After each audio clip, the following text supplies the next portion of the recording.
Hello and welcome to the My Spectrum Life podcast. My name is Jessica and I'm an autism mom. With me tonight is my co-host Kelsey, who is a registered behavior technician. How are you doing, Kelsey? I'm doing pretty good. How are you doing? Doing good. Also with us tonight is our good friend Latrice. How are you doing, Latrice? I'm good. Hey, everybody. And it's so good to have you on tonight. We we take uh, sorry about that. I don't know what's going on with the audio there. Okay. We're good. We're good. Okay. I was hearing some feedback in my headphones and it was like, what is going on? Anyway, we are always open to suggestions from our viewers about what to talk about. And that's why we have running along the bottom this. It says, if you have any questions, enter them in the chat. And we are going to tackle a kind of a tough topic tonight. I had a friend of mine message me, and she asked me if she has a child on the spectrum, and she asked about how I deal with extended family and if how I help them understand autism. And wow, I had to really think about that. We chatted a little bit, and then I was like, we need to tackle this, and we need Latrice to help us. So I messaged Latrice and I said, can you help us? And she said, yes. So the first question I have, and this actually kind of, I guess, touches a lot of different things in a lot of different areas. Our kids don't look any different. So how do we get them, how do we help people understand that just because our kid looks normal, they may act differently and that's okay. Right. And that, we can't expect certain things from them. Any tips on that one?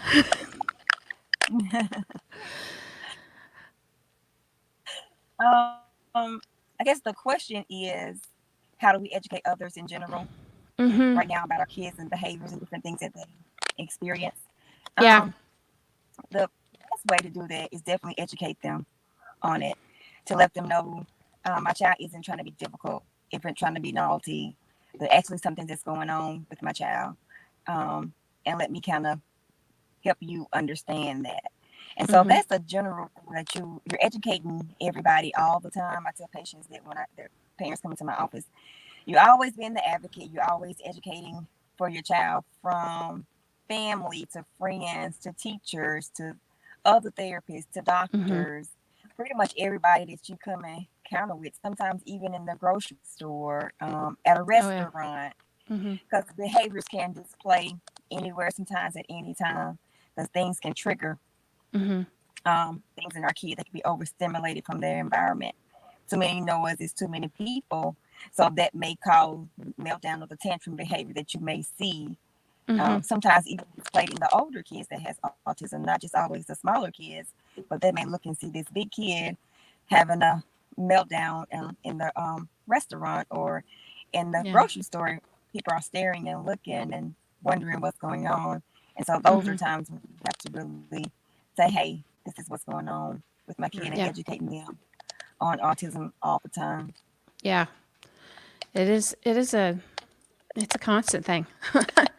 I think possibly it's been a little bit. It's one of the silver linings, I guess I'd have to say, with the COVID-19 is we're all supposed to basically, at least in my area, we're still under the safer at home kind of a thing. So we haven't been out in public a lot. So it's kind of been a break from that, Yeah, for real. but it's still been really tough on us. Now, some of the people that we have been able to see are extended family usually. I mean, I know that we're able to see my husband's parents because we go. I mean, we're kind of we're together a lot, so we've been able to see them. Um, what's the first?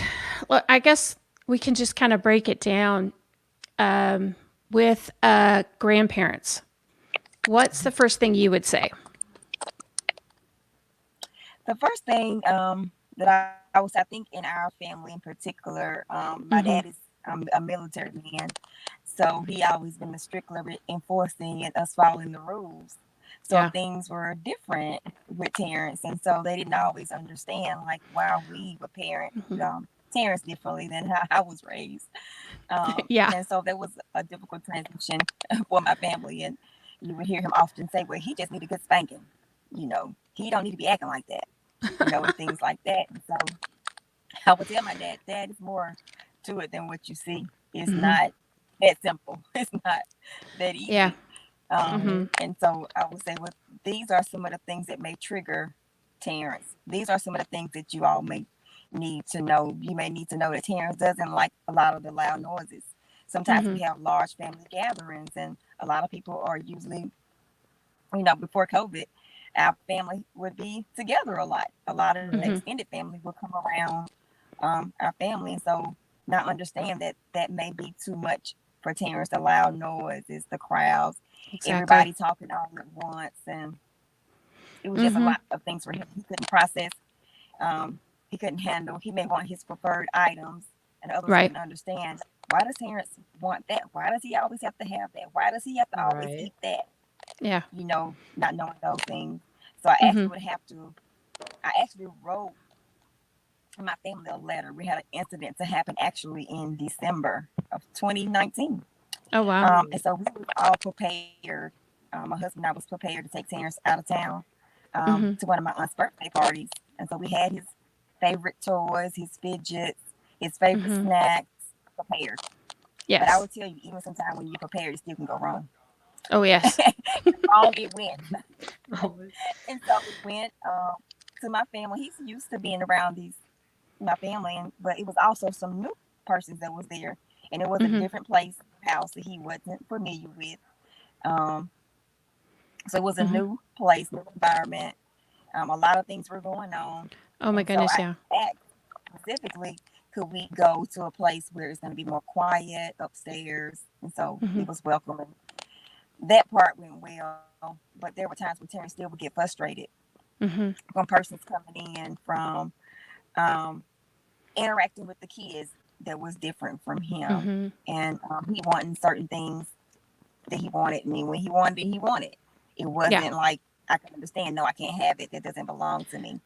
Right. Things like that. And so Mm-hmm. during that particular incident, someone said they heard Terrence like having a meltdown. So I asked one of my cousins to step in and give us some privacy. Could you take the other kids out?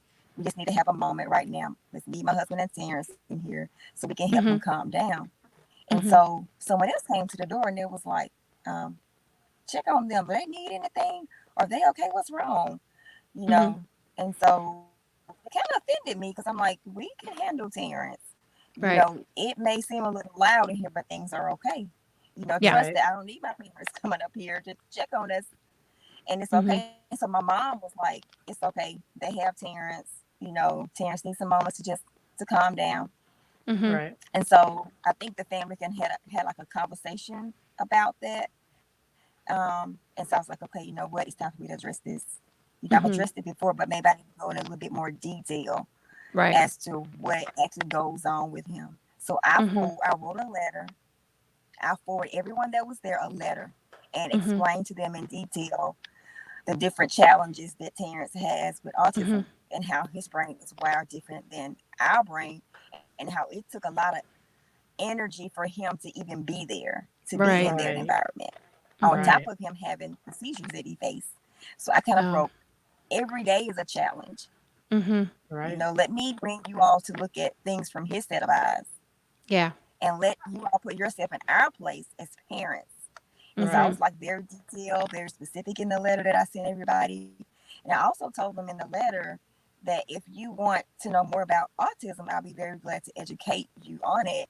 Mm-hmm. But I don't want you talking about it inappropriately. I Right. don't think it should be a Right. family discussion. I think it Right. is something that you all need to come to us with and let Mm-hmm. us help educate you all more on about it. And we'd be glad to tell you about it. And so I actually put suggestions like in my letter as to like a book that they could read, Mm-hmm. things like that, how to help their kids Mm-hmm. understand autism. There was like a link to like a social story that was Right. saying understanding autism.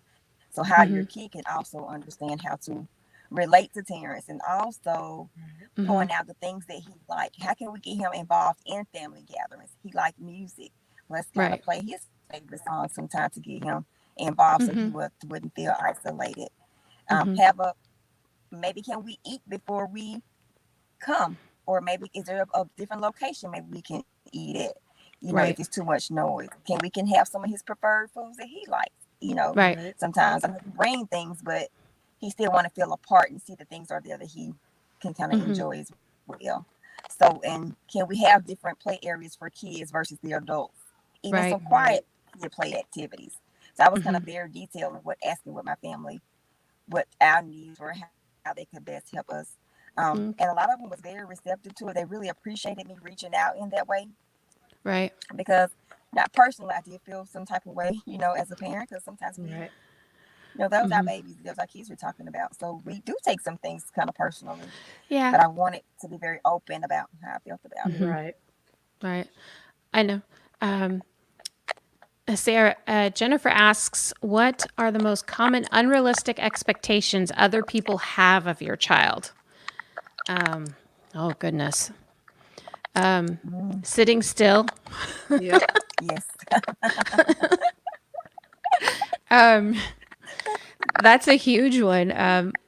I know that we face sometimes is the fact that there's a lot of, like on my husband's side of the family, everybody's older. They don't particularly care for the way he may stim and some of the things he has to do. Do you have this? Stimming is our word for tonight, which is repetitive movements and sounds. Yeah, we're trying to get a little bit of education on some of those terms as we go along to help parents and family members alike. So, I know Curtis will, the other day at the post office, we had an incident and it was crazy, and he started making bird noises and stuff. I did not stop him because that's what he needed to do. Right. Right. Do you have same thing with Terrence sometimes? Yes. I don't stop it. I'm like, this is a way of showing excitement that may be soothing for him. And I tell my parents that come in my office, don't stop your kid from doing it. That works for them. It's okay if they do that. That's them being them. Yep. Mm-hmm. Exactly. Yeah, I think a lot of the time there may be too many times that we want to stop our child from the stimming because it seems like it's embarrassing. I don't know if it's embarrassing to us or if it's embarrassing to others to see that, or to see them behaving like such in a public place. Oh goodness. We've got so many more questions coming in. Let's see. Jennifer asks, did you ask your children how or what they wanted the relatives to know about their differences? Oh, that's a good one. When we first moved here to Tennessee, Curtis, I asked him, do you want me to say anything? He said, yes. I want people to know I'm autistic because there are some differences, and that's how I am. Have you ever asked Terrence about that? Yes, I definitely, because I try to get him to also learn now how to be his own little advocate sometimes and share things that he feel like he wants me to share without me oversharing. And so he was saying, yeah, tell him I don't like loud noises. I don't like too many people, too noisy for me, things like that. And he say, well, I like Rocky, and so he does, he'll tell him things that he liked to do. And Right. so a lot of my family, even friends, they interact with him through Rocky, through boxing. So Yeah. that helps. Yeah, I think it would. Dinosaurs and Godzilla would be the way that they would interact with Curtis right now. We had a Godzilla fest this morning, even today. When it comes to, and we have another question here. How do you help family understand, be patient, and trust your parenting and the process of waiting for evaluations and getting the correct diagnosis? Oh, that is such a good question, Emily. Such a good That is, question. oh, wow. Yes. Wow. Oh, goodness. Latrice, I'm stumped. I would say it's never too early to start educating your family, asking them to be very patient in the process. And I say, when parents follow your gut, a lot of times you know when something is going on with your kid. Trust that and be open. When you're going through the process, sometimes of getting the diagnosis, it's hard for parents to even accept it. So we have to deal with our own internal things that we're struggling with too. So making sure that you're going through the process, accepting the process, and you being patient with yourself. And when you're demonstrating that patience, you model that for others to see. So you show others how to be patient with your kid. So they see, okay, wow, I see this. This is how she calmed him down in the middle of this meltdown. This is what works. Yeah. So being that role model. And so you demonstrating that patience, and they're like, oh wow, look how patient you were with him. How did you do that? How'd you do that? And explaining that process. Emily's actually a teacher. And so she works with parents of all kinds. And so Emily, if you can just treat them as one of your parents that you have with your students. Hey, your kid acted up, but this is what we did to get him to calm down. This is what we did. And that's the same kind of process that you can also talk to your own parents with and extended family with as well.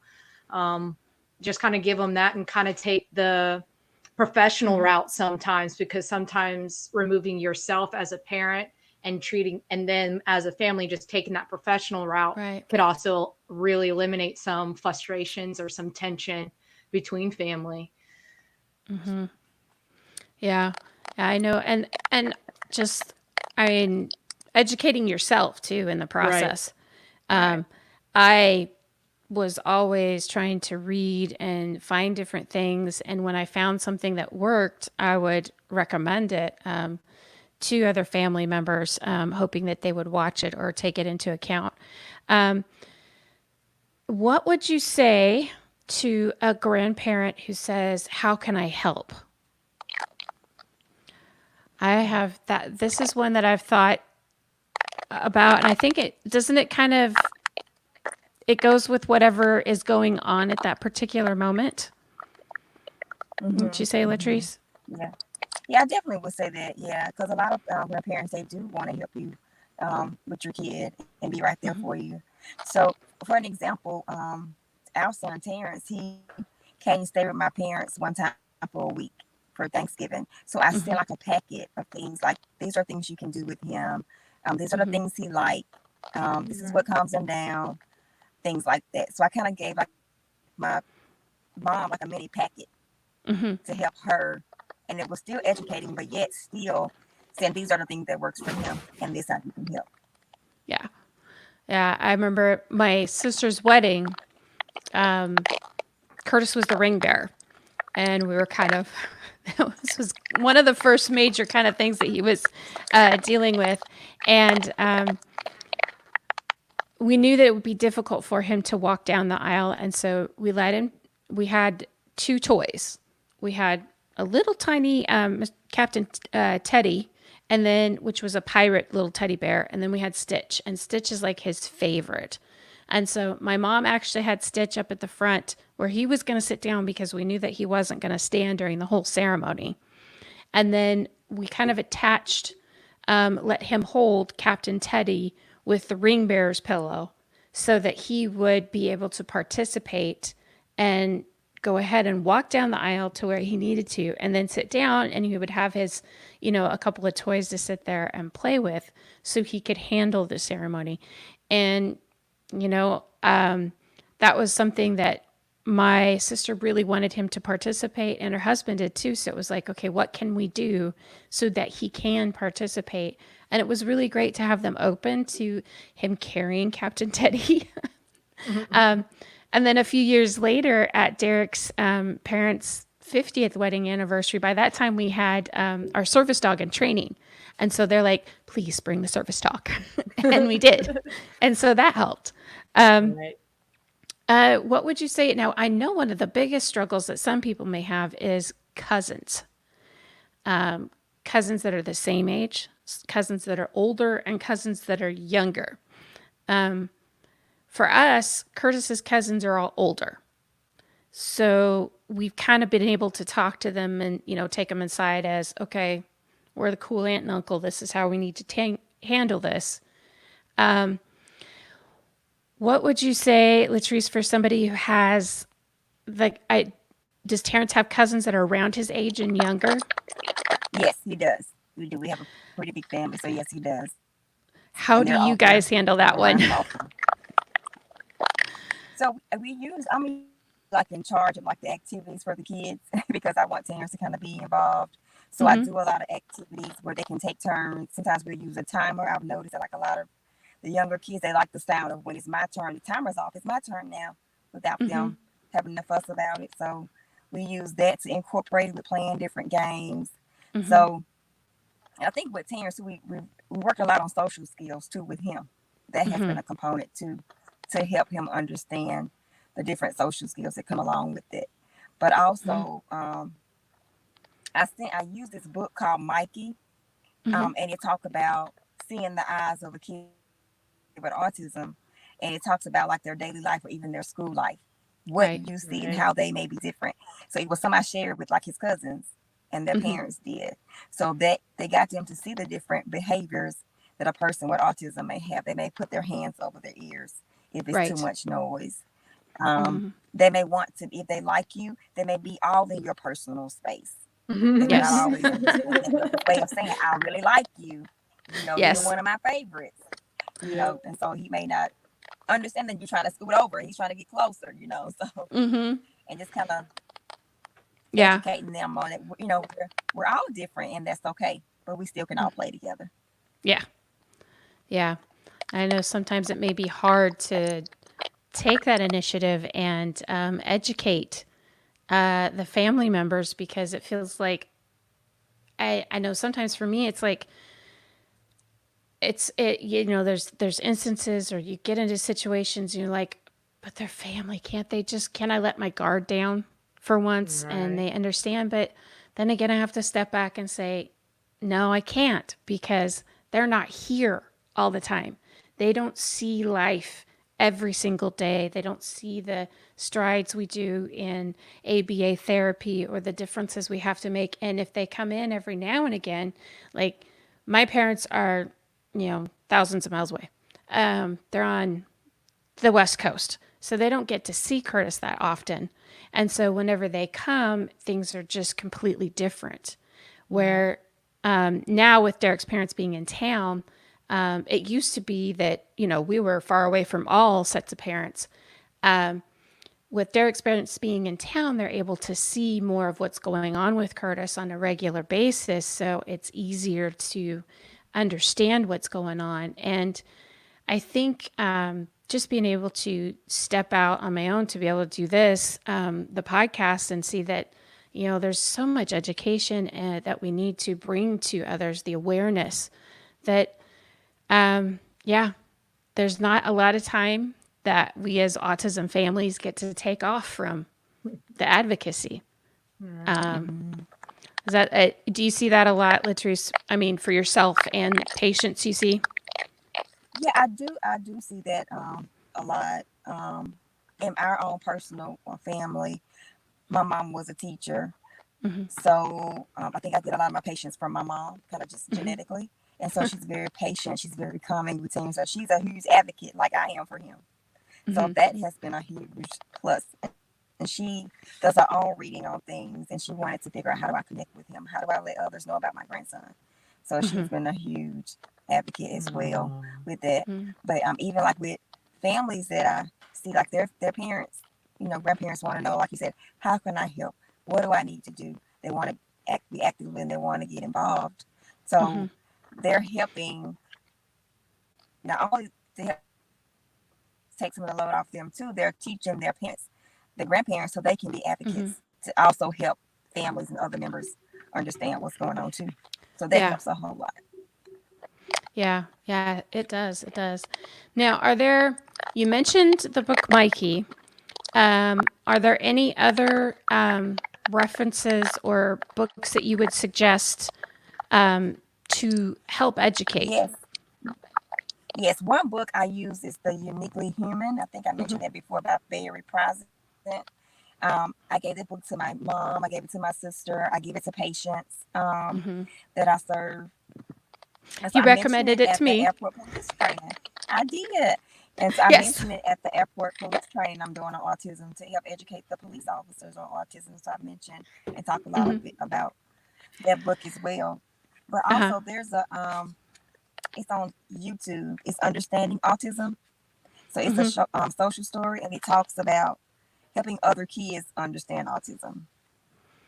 And there's a book Perfect. called My Friend Jake Has Autism, a book to Okay. explain autism to children. Those are great So those are resources. some great resources. We will make sure and put those in our show notes and put them up on the webpage. It'll take us a little time to.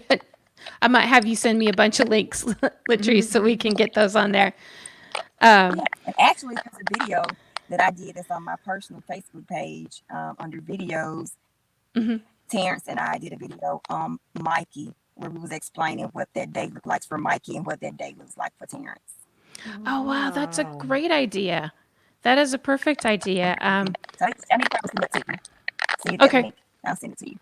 Perfect. Because that would be a great idea for any of us who have an autistic child to take the book and then, go back and forth between our kid. Because, like we always say, when you've seen one kid with autism, you've seen one kid with autism. Just one. Just one. Just one. one. So, oh goodness. Well, um, we're getting close to the end of the time. It's been wonderful talking about. I didn't think this can. One more really tough question for you. If we have differences in how we have to, you have the parenting style of what, kind of like you referred to your dad as military man and stuff like that. If we have the parenting style of our parents, and then what we have to do that's really different from that because our child is autistic, is there a way that we can go about kind of bridging that gap to get that understanding? Any suggestions on that? What I refer to that as is in positive parenting. Because certain things that always work before may not always work. Yep. And so then we also have to learn how to choose our battles with our kids. True. And realize that your kid is your kid. Your kid is not you. Right. Yeah. And so, accepting some of those things and be willing to, as a parent, to learn, knowing it's a process and that we don't always get it right. We try again. And we have we build our own support system to help us through this because we can't do this by ourselves. It takes a whole team. Yes, It does take a whole team. And it takes understanding behavior too. Because remember, behavior is a form of communication. Because I remember talking to our mom because, I don't have kids yet. But of course, I have open communication with my parents. And I said, look, if I do have a child with autism, my mom goes, you just teach me. But she goes, let me tell you that she goes, there are certain things that I will be doing. And I said, I get that. Just kind of talk to me. But she goes, I know that behavior is one of its own. So it's particular to that child. And what might have worked with you or your sister is not going to work on generations below because they're a whole different personality. They're a whole different mix and their behavior is totally different. So even if parents struggle, correct me if I'm wrong, Latrice, but even if parents struggle with the idea of their grandchild having autism, because some of that is actually accepting their next generation having, a unique personality or a unique diagnosis. Do you think you could approach it with saying, hey, it's behavior. Can we talk about it just the behavior side? Let's not even bring his diagnosis in at the time and just what is a better way of doing this as a whole? What do you think? I totally agree with you. I'm always saying behavior is communication. So they're trying to communicate something. They don't want to behave like this to be behaving like this. Let's get to the core of it and see what's really going on. What's the function of this? Right. And how to replace some of these behaviors to more appropriate things. Yeah. And one thing that I know, Kelsey, you probably saw with Curtis all the time. And I know, Latrice, you see with what works one day or 5 minutes ago may not work again. I'm like, May okay. not. It's, you know, this autism, this spectrum life that we have is, boy, it's a roller coaster. It is. That's for sure. And it's a lot of trial and error. A lot of trial and It is. error. I tell my So, parents, don't beat yourself up. Try again. Try it. yeah, It make it worse before it Because get better, but hang in there. they're gonna love you unconditionally. They will. yeah, Yes. They will. yes, Yes. they will. Oh, goodness. I, as an autism mom, feel better. Just even being able to talk, just to talk about this with you guys. It's tough sometimes when it feels like you're all alone in the battle, but we're not. We're Right. not. Yeah. There's so many of us out there, and it's just, we just got to keep together and understand that we can make it. So you're welcome. Jennifer says thank you. You're very much welcome, Jennifer. So real quick, Latrice, if somebody has a question for you, how can they get a hold of you? My email is latrice@journeytonewbeginnings.com. That's the Okay, best way to reach Latrice. me. Okay. Yep. And if you are in we're in Tennessee, and that office is in South Haven, Mississippi, Journey to New Beginnings. Great office. Check them out if you do need counseling for your autistic child. Terry says, thank you. So helpful. You're very welcome, Terry. And I know that anytime, if anybody has a question or anything, please shoot us topics, any information. Just let us know here at My Spectrum Life at info@myspectrumlife.com. You can always message us, and we can pass the information along to Latrice, or we'll work together because we're always in contact with each other. Kelsey, can you give the other contact information tonight? You can find us on facebook.com/myspectrumlife, instagram.com/myspectrumlife, twitter.com/myspectrumlife with the number 1. And And if you're watching on YouTube, hit subscribe down on the screen below and subscribe to our YouTube channel. Yes, we would greatly, greatly appreciate it. Latrice, it's been so awesome to have you on tonight. Yes, thank you. My pleasure. And I'm sure we'll have you on again because we'll find another one of these subjects. Yes. Yes, we will. Well, I'm here. Oh, It's been a it's pleasure. been awesome. Well, as we say here at My Spectrum Life, with a lot of faith, love, and a whole bunch of them fidget toys, we'll make it. We'll We'll make see you guys. Thanks.